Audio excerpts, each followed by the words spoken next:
Welcome into the Broncos Breakdown Breakfast Club edition. I'm Matthew Peterson, and Denver starts the morning off with an active phone log. They made some trades, and let's dive into the trades that Denver made here, starting things off with kind of a bittersweet move. Wide receiver Trinity Benson is packing his bags. He's off to the Motor City. He'll be playing with the Lions as the Broncos received a 2022 fifth-round pick and a 2022 seventh-round pick, but they also gave up Trinity Benson and a 2023 sixth-round pick. So the Broncos came into camp loaded at wide receiver. Meanwhile, Detroit, guys, it's bad for them over at wide receiver. Their wide receiver one, it's not pretty over there for them. Tyrell Williams, I mean, let me paint it this way.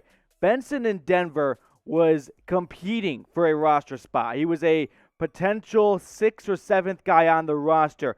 In Detroit, he's already 3 most likely. At worst, he's 4.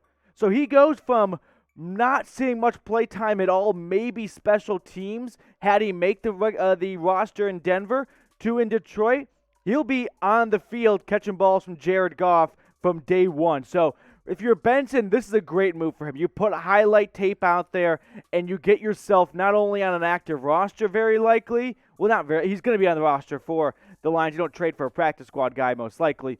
We'll come back to that later. But he's going to be on the field in Denver, and he's going to be a contributor. Now let's check out the wide receiver depth chart because the Broncos have made a handful of moves. They have released Seth Williams. They've released Tyree Cleveland, and Kendall Hinton. They've traded away Trinity Benson. So here's what it looks like. 4 names up top we knew about long ago. Deontay Spencer, he was in the mix, right, of would he get cut, would he make it? Looks like his roster spot is pretty well solidified, along with Pearson L. So these are the 6 guys I think the Broncos are going to roll with. I thought they'd go with 7 wide receivers just because they like to work out of bigger wide receiver packages. So add yourself some extra depth right there, especially when you know Sutton's coming off an injury play or an injury season a year ago.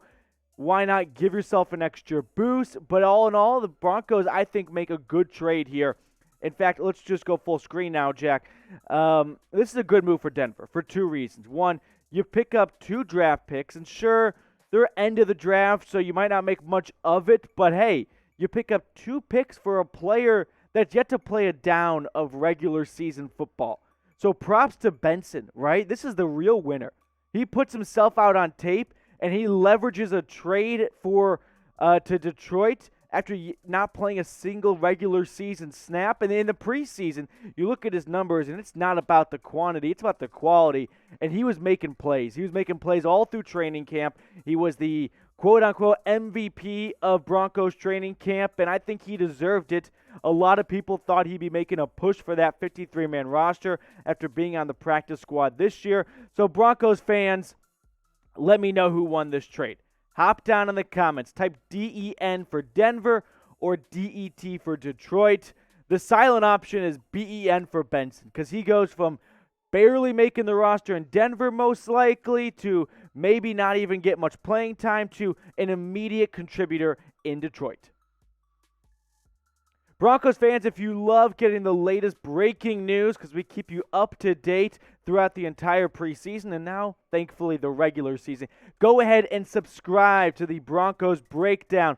Go down below, see that big red button, make that big red button a gray button, and subscribe and do yourself a favor. Broncos trade action is not over, though. They didn't just make a move for Benson. Actually, the first move of the morning, GM George Paton, he was up early this morning, which I would expect him to be on one of the busiest days across the NFL. But hey, they also traded for a linebacker from the San Francisco 49ers, Jonas Griffith. They trade away, they acquire Griffith and a 7th-round pick, and they give up a 6th and a 7th, the 6th coming up in the 2022 NFL draft, and the 7th a year later. So you can kind of write that off. These trades happen all the time with these late picks. But Jonas Griffith, not a ton out there about him. But first, check out the linebacker depth chart now. The latest moves have been made and cuts. So here's what it looks like for sure so far in Denver. Broncos with 9 currently on the roster. I had them taking 8, But I'm guessing Denver is looking, A, for some depth, and B, if you see a guy in Griffith who can be an immediate special teams contributor, which he can be, why not make your football team better? And that's what the Broncos go ahead and do. Look at what Jonas Griffith did with the 49ers a year ago on the practice squad. And this year, I think you don't trade for a practice squad player. I'm guessing they're going to bring him in to be contention for the 53-man roster. I mean, not very often teams move for practice squad players, if ever. So I think Jonas Griffith goes from a bubble guy in San Francisco to looking like a good chance of making the 53-man roster here in Denver. And this is a Broncos team that linebacker position-wise, they've got some depth-ish, kind of. I mean, the front four is great, right? But after that, you've got Cooper and Browning, who have been great in training camp.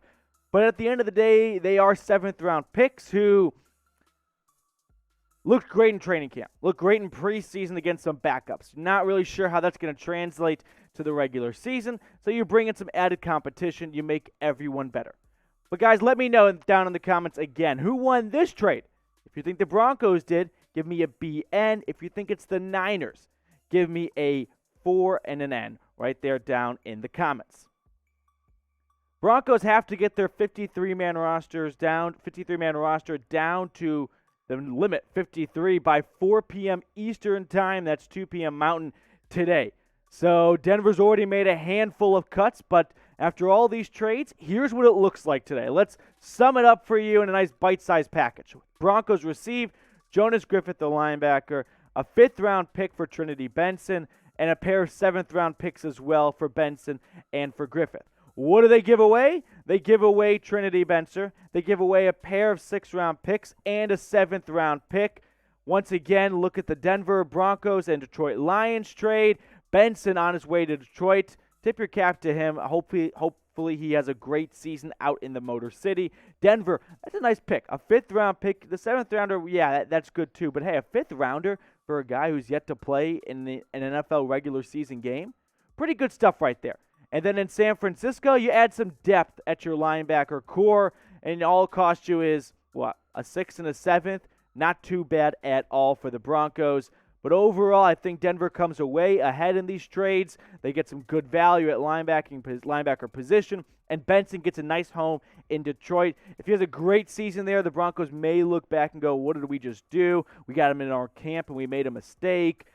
But at the end of the day, it's a little bit like Peyton Hillis kind of, but at the end of the day, hey, you didn't know what you had for him for sure, and you're already stacked at wide receiver. Why not get some draft capital?